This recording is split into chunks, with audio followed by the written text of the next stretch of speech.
just showing up. Story begins as a woman named Frida, and Frida had a lot of money. Frida had so much money that she could buy anything in the world that she could dream of. And Frida loved traveling, and she loved spending time with her family, and she loved to give a lot of money to charity and do all sorts of wonderful things with her money. And then one day, Frida decided she wanted to build a house. But not just any house. Frida wanted to build the perfect house with everything one could ever dream of having in that home. But first, she needed to find a piece of land to build the house on. So Frida traveled all over the world because she had the money that she could do anything she wanted, and she could buy a piece of land anywhere she wanted. And after searching near and far, eventually Frida found a piece of land where on one side she had ocean and beautiful beaches. On the other side, she had mountains and beautiful hiking trails and all of this lush land where she could have gardens and ponds, and she could have space to play tennis, or when her grandkids were over, to play basketball. Anything she could ever imagine was on this piece of land. And then Frida realized, I need someone to build me this house. But I have to have the right person build the house, because I can have anybody build my house, but it's really important to me that I find the right person to build this house.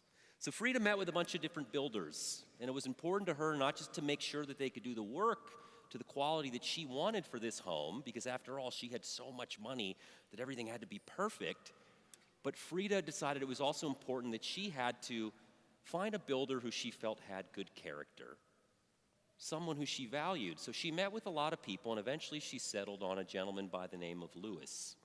And Louis was her builder. And she met with Louis, and she told him all about her plans for what she wanted on this home. And this has to be perfect. And she kept asking him, are you sure you can do this? And he said, yes. She said, it's important that we need the best of everything, spare no expense. So when you're putting in the wiring, make sure it's copper wire. That's the best wire. When you're building our movie theater, make sure it's the biggest screen we can have in a home. This has to be perfect. Are you sure you can do this? Over and over, and Louis said yes. And then she said, wonderful. I'm going to go travel around the world for the next year. And in a year, I'm going to come back, and do you think you'll be able to have my home built? And he looked at her and said, yes. She said, you're sure? 1 year. And he said, great. So Frida left. And Louis was there on this huge plot of land with the ocean on one side, mountains on the other, all this incredible space to do anything. And then he built his team to start building the house. And as he started doing this, he was like, you know, this is going to be really hard to do this, to make everything perfect. Because Frida said she wants to make sure she has the perfect view of the ocean on this side, as well as the perfect view of the mountains. But in order to do that, it's going to be a little challenging from an engineering standpoint. So instead of putting the house 50 feet closer to the ocean, I can probably just set it 50 feet closer to the mountainside, and she won't even notice. It's fine. She's an old lady. She's got all this money. It's not going to matter. No problem. So he made decisions like that, and then he's putting the wiring in, and he's like, you know, I know she said we should have copper wiring, but the wires are in the wall. She's not going to know if I put regular wires in. So, and then maybe I'll have a little extra money over at the end and make even more money off this project. And Louis kept building the home and kept building the home, and he put in really good stuff. And then there'd be moments where he would say, well, I can probably save a little bit of money or a little bit of time, or this will be a bit easier if I just cut a couple corners. And so on he went, and he built the home, and it was incredible. And then Frida came back a year later, and she saw Louis, and she said, Louis, I want you to show me this home.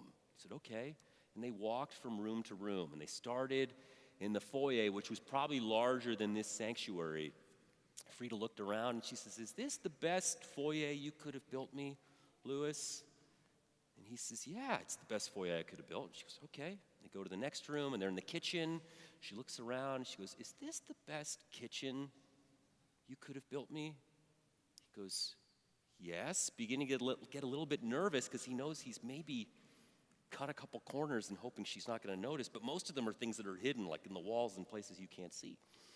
They tour the whole home. They walk outside. They look out at the ocean, and Frida stops, looks out, and goes, Louis, is this the perfect place, the perfect spot on this piece of land for this home to sit so I have the best view of the ocean and so I have the best view of the mountains? And he pauses again and goes, Yeah. She goes, okay. And they continue with the tour and eventually end up right back at the front door, and Louis is getting ready to leave, and Frida hands him his check for finishing the work. And then as he's walking away, she goes, Louis, where are you going? So well, I was going to go to my car and then drive home. And she goes, no, come back here. There's one more thing. And he walks back nervous and worried. Is she going to take the check? Does she know I did something? What's happened? And Frida looks at him, and she takes the keys to the home, and she holds them out for Louis. And she goes, I built this home for you and your family. And he stops and thinks, why would someone do this? And Frida said, Louis, it was important to me that I had a builder with character and someone who I knew would build me the perfect home. And so you've had a year to build this, and this home is beautiful, and I trust you as the person who built this house that this home is as good as you could build it, and that the kitchen is the best kitchen you could build, and the foyer is the best foyer you could build, and the basketball court is the best basketball court you could build, and it's for you and your family. And so the message of this story is this idea that we're all the builders of the communities that we come to. And so in this story, Louis was presented with choice to do the best thing or the next best thing without knowing that maybe that home was going to come back around to him. And so this idea of the homes that we build, whether it be the physical homes like where Frida was intending to live or where Louis thought Frida was intending to live, was in fact a home for him. And this idea of the community we build. Which brings us to this week's Torah portion, which is Vayetze. This is the story of Jacob's dream, where Jacob, really angry with his twin brother Esau, leaves home, upset, wanders off into the middle of nowhere, really angry with his brother, with his family, and with God. And then he stops eventually as the sun starts to go down, and he finds this flat rock, because there are no pillows hundreds and hundreds of years ago in the middle of nowhere, and he rests his head on this rock and he goes to sleep. And while he's sleeping, he has this dream that there are these angels going up and down this ladder to what he believes to be heaven. And then Jacob awakens from this dream, confused, a little bit lost, a little bit anxious, kind of scared, and has this sense that God was with him in that place and watching over him and protecting him. And then he decides it's time to continue his journey, but before he does that, he anoints the rock he slept on with oil and names that place Bethel and marks that as a home. For me, when I think about this Torah portion, it's this idea that sometimes we have to leave our homes to find our homes, and that all of us call different places home. Some of us may call it the four walls where we're going to go sleep tonight. Others may think of this congregation as their home. Others may think of summer camp or school or Nifty or any number of things as their home. And this idea that all of us are the builders of the communities and the homes that we ultimately inhabit. Now we turn to song. In our song sheets, enclosed in your Shabbat handout are the words to a song inspired by this week's Torah portion, this story. Our part to sing is just the word home. We sing like this.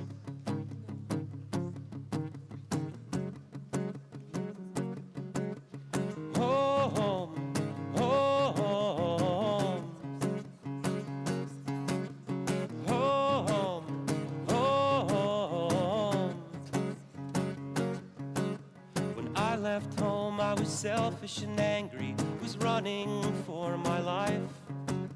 I had to escape the hurt and the hate after you took what was mine.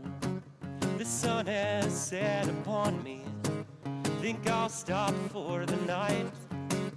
The stones at my feet, they will come into need. Lay my head down, I'm tired. I dreamed I climbed a ladder closer to heaven with every run. There were angels all around, going up and going down. You were in this place and I didn't know.